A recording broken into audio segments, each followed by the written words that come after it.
বিশেষ প্রয়োজনে পুলিশ বাহিনীকে সহায়তা করার জন্য অক্সিলিয়ারি ফোর্স নিয়োগের কথা প্রচলিত আইনে আছে বলে জানিয়েছেন পুলিশের সাবেক আইজি মোহাম্মদ নুরুল হুদা।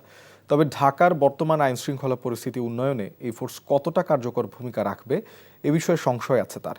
আর পুলিশ অধ্যাদেশে নির্দিষ্ট ধারা থাকায় এ ধরনের সিদ্ধান্ত নেওয়াটা অস্বাভাবিক নয় বলে মনে করেন সিনিয়র আইনজীবী এস.এম. শাহজাহান। তবে এরকম নিয়োগে ক্ষমতার অপব্যবহার হতে পারে বলেও আশঙ্কা তাদের। তামজিদ সুমনের রিপোর্ট। অক্সিলিয়ারি ফোর্স বা সহায়ক বাহিনী যুক্তরাষ্ট্র, অস্ট্রেলিয়া, কানাডা, সিঙ্গাপুর সহ বিশ্বের বহু দেশে পুলিশ বাহিনীকে সহায়তার জন্য এ ধরনের বাহিনী রয়েছে। উদ্ভূত পরিস্থিতিতে বিশেষ প্রয়োজনে এই ফোর্স নিয়োগের কথা বলা হয়েছে। একইভাবে বাংলাদেশের আইনেও অক্সিলিয়ারি ফোর্স নিয়োগের বিধান রাখা আছে। ঢাকা মহানগর পুলিশ অধ্যাদেশ ১৯৭৬-এর ১০ ধারা অনুযায়ী কমিশনার নিজ ক্ষমতা বলে এই নিয়োগ দেবেন। এটা হবে সাময়িক সময়ের জন্য। এই ধারা অনুযায়ী নিয়োগকৃত ব্যক্তিরা আইনশৃঙ্খলা পরিস্থিতি নিয়ন্ত্রণে পুলিশ যেই ক্ষমতা প্রয়োগ করেন একই ক্ষমতা সংরক্ষণ করতে পারবেন সহায়ক বাহিনীর সদস্যরা। এই ঈদে জামা জুতো অ্যাক্সেসরিজের ডিসকাউন্ট। শনিবার এক সংবাদ সম্মেলনে ডিএমপি কমিশনার অক্সিলারি ফোর্স নিয়োগের কথা বলেছেন।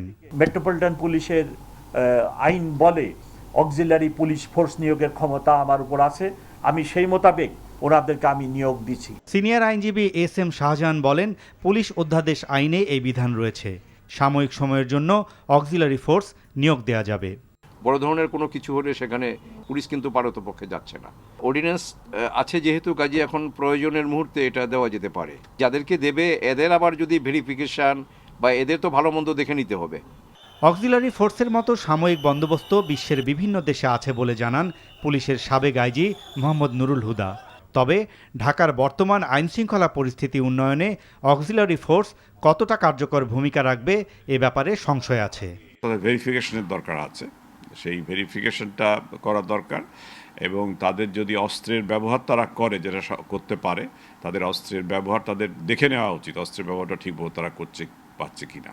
আর ভেরিফিকেশন, এই দুটো করলে তারা সহায়ক একটা শক্তি হিসাবে তারা কাজ করবে এবং সেটা দরকার আছে আমার মনে হয়। সহায়ক বাহিনীকে গ্রেপ্তারের ক্ষমতা দেয়া হলে সেটির অপব্যবহারের আশঙ্কা রয়েছে।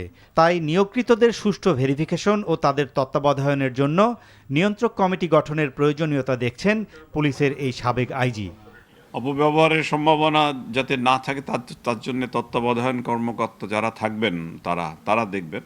স্থায়ী চাকরি যারা করেন তাদেরও তো তত্ত্বাবধানের একটা বন্দোবস্ত আছে। তো এই নতুন যারা আসবে তারাও তত্ত্বাবধানের আওতায় আসবে এবং নিয়ন্ত্রণের যে পরিধি, সেই নিয়ন্ত্রণের পরিধির মধ্যে তারা যেন থাকে। ওয়েবসাইটে দেওয়া তথ্য অনুযায়ী বিভিন্ন দেশে অক্সিলারি ফোর্সে নিয়োগ পাওয়া ব্যক্তিদের প্রশিক্ষণ কোর্স করতে হয়। নিজেদের প্রতিরক্ষা কৌশল, ফৌজদারি আইনসহ বিভিন্ন বিষয়ে প্রশিক্ষণ শেষে লিখিত ও শারীরিক পরীক্ষায় উত্তীর্ণ হতে হয়। Tamjid Suman, NTV news, Dhaka. এই ঈদে জামা জুতো অ্যাক্সেসরিজের ডিসকাউন্ট।